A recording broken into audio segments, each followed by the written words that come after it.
ఎప్పుడు ఢిల్లీకి వెళ్లినా కలిసే వెళ్లేవారు. హస్తినలో ఎవరిని కలవాలన్నా ఒకే కారులో వెళ్లేవారు. హైదరాబాద్ కూడా కలిసే తిరిగి వచ్చేవాళ్లు. కానీ అప్పుడు అలా జరగలేదు. ఒకరు ముందు ఢిల్లీకి వెళ్లి వచ్చాక మరొకరు పయనమయ్యారు. సీఎం రేవంత్ రెడ్డి, భట్టి విక్రమార్క కలిసి ఢిల్లీకి వెళ్లే సంప్రదాయానికి ఎందుకు బ్రేక్ పడింది? ముఖ్యమంత్రి కంటే ముందు భట్టి ఢిల్లీకి ఎందుకు వెళ్లి వచ్చినట్లు? రేవంత్ రెడ్డికి రాహుల్ గాంధీ నిజంగానే అపాయింట్మెంట్ ఇవ్వడం లేదా?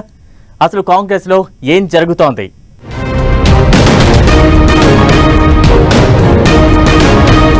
ఢిల్లీకి విడివిడిగా రేవంత్, భట్టి ఎవరికి వారు ఢిల్లీకి వెళ్లడం వెనుక ఆంతర్యమేంటి?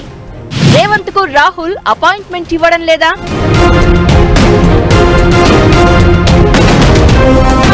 తెలంగాణ ముఖ్యమంత్రి రేవంత్ రెడ్డి, డిప్యూటీ సీఎం భట్టి విక్రమార్క విడివిడిగా ఢిల్లీకి వెళ్లడంతో తెలంగాణ రాజకీయాల్లో ఉత్కంఠను రేపింది. తెలంగాణలో కాంగ్రెస్ ప్రభుత్వం వచ్చిన నాటి నుంచి రేవంత్, భట్టి పదుల సంఖ్యలో కలిసి ఢిల్లీకి వెళ్లారు. ఒకే విమానం ఎక్కేవారు. అక్కడ ఒకే కారులో నేతల ఇళ్లకు, ఆఫీసులకు వెళ్లేవారు. ఏఐసీసీ పెద్దలు సోనియా గాంధీ, రాహుల్ గాంధీ, మల్లికార్జున ఖర్గే, ప్రియాంక గాంధీ ఇలా ఎవరిని కలవాలన్నా రేవంత్, భట్టి కలిసే వెళ్లేవారు. ప్రధానమంత్రి నరేంద్ర మోదీని సైతం రేవంత్, భట్టి జంటగానే వెళ్లి కలిశారు. ఇక కేంద్ర మంత్రులను కలిసిన చాలా సందర్భాల్లోనూ ఇదే సంప్రదాయం కొనసాగింది.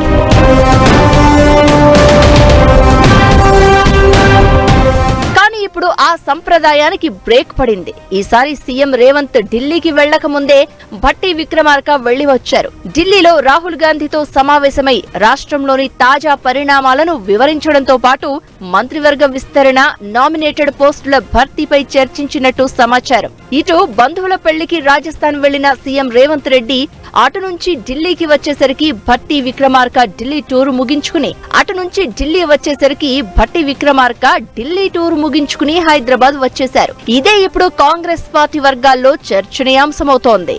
అసలే కాంగ్రెస్ పాలన ఏడాది పూర్తి చేసుకుంది. విజయోత్సవాలను చాలా గ్రాండ్ గా సెలబ్రేట్ చేసుకుంది. వాటి వివరాలతో పాటు మంత్రివర్గ విస్తరణ, నామినేటెడ్ పోస్టుల భర్తీ, కుల గణన వంటి ముఖ్యమైన అంశాల్ని అధిష్టానం పెద్దలకు వివరించాల్సి ఉంది. ఇలాంటి కీలక టైంలో రేవంత్, భట్టి విడివిడిగా ఢిల్లీకి ఎందుకు వెళ్లారన్న దానిపైనే చర్చ జరుగుతోంది.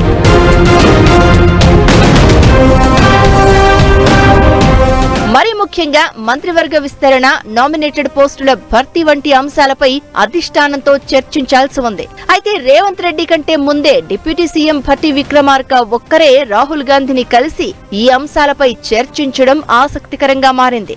అందులోనూ సీఎం రేవంత్ రెడ్డి ఢిల్లీ టూర్ మొదలయ్యే సమయానికి భట్టి విక్రమార్క హైదరాబాద్ వచ్చేశారు. దీంతో అధిష్టానం పెద్దలతో చర్చించాల్సిన మంత్రివర్గ విస్తరణ, నామినేటెడ్ పోస్టుల భర్తీ వంటి అంశాల్లో సీఎం రేవంత్ రెడ్డికి, డిప్యూటీ సీఎం భట్టి విక్రమార్కకు ఏకాభిప్రాయం కుదరలేదనే అనుమానాలు వ్యక్తమవుతున్నాయి. క్యాబినెట్ లో చోటు కోసం ఎవరికి వారు తమ తమ వర్గాల ఎమ్మెల్యేల పేర్లను అధిష్టానానికి సిఫార్సు చేస్తున్నారని తెలుస్తోంది.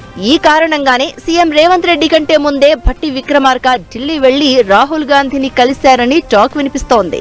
ఇదిలా ఉండగా గతంలో ఢిల్లీకి వెళ్లిన రేవంత్ రెడ్డికి రాహుల్ గాంధీ అపాయింట్మెంట్ కూడా దొరకలేదట. ఇక చేసేదేమీ లేక రేవంత్ సైలెంట్ గా తిరిగొచ్చారు. కానీ ఇప్పుడు డిప్యూటీ సీఎం భట్టి విక్రమార్కకు రాహుల్ అడగగానే అపాయింట్మెంట్ ఇచ్చేశారు. దీంతో కాంగ్రెస్ పార్టీలో ఏం జరుగుతుందనే ఉత్కంఠ మొదలైంది. అయితే ఈ ప్రచారాన్ని గాంధీ భవన్ వర్గాలు కొట్టిపారేస్తున్నాయి. ముఖ్యమంత్రి రేవంత్ రెడ్డి వ్యక్తిగత కార్యక్రమాలు, షెడ్యూల్ వల్లే ఈసారి భట్టితో కలిసి వెళ్లలేదని కాంగ్రెస్ నేతలు చెప్తున్నారు. ఏదేమైనా కాంగ్రెస్ లో ఎప్పుడు ఏ తుఫాన్ వచ్చినా ఆశ్చర్యపోనవసరం లేదంటున్నారు విశ్లేషకులు.